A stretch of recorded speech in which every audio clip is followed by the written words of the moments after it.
हुजूर को दफन करके लौटे, तदफीन से फारग हुए, कब्र मुबारक में उतारा, हुक्म पूरा किया।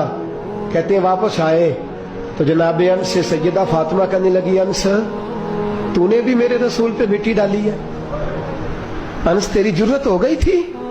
फरमाते उस वक्त फातिमा का पहला आंसू गिरा और फिर 6 महीने हुजूर के बाद हयात रही, मैंने उसके आंसू गिरते देखे।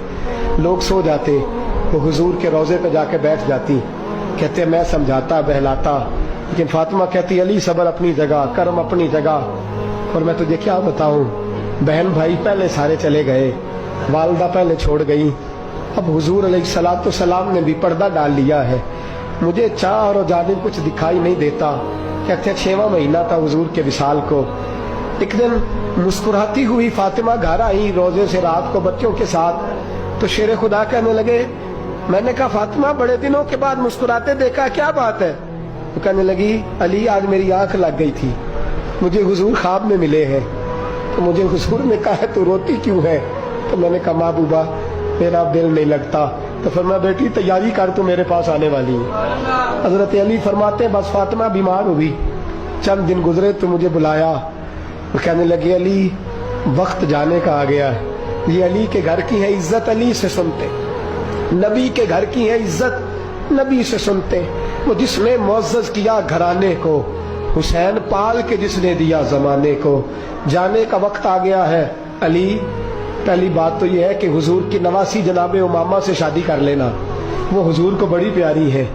और दूसरी बात यह है कि मेरे हसन हुसैन इनका खास ख्याल रखना।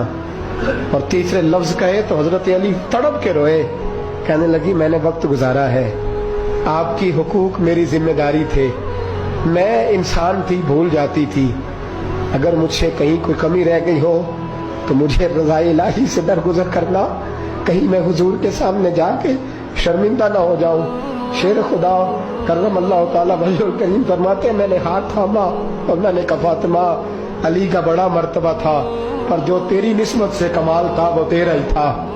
तू कैसी बात करती है, तूने तो हद कर दी, शहजादी होके मेरे घर में खादिमों की तरह रही। हजरत फातिमा रज़ियल्लाहु ताला अन्हा का दूसरा हुक्म ये हुआ कि मुझे रात को दफनाया जाए। और फरमाया मेरे पहले मदीने में ऐसा नहीं होता था, ये हजरत फातिमा ने सबसे पहले कहा। फरमाया मेरी चारपाई के साथ लगा के ना शाखें, चारपाई के साथ तो ऊपर ला के उन्हें ऊपर से बांध देना, और उन शाखों के ऊपर एक कपड़ा डालना, मेरे कफन पर भी किसी की नजर न पड़ जाए।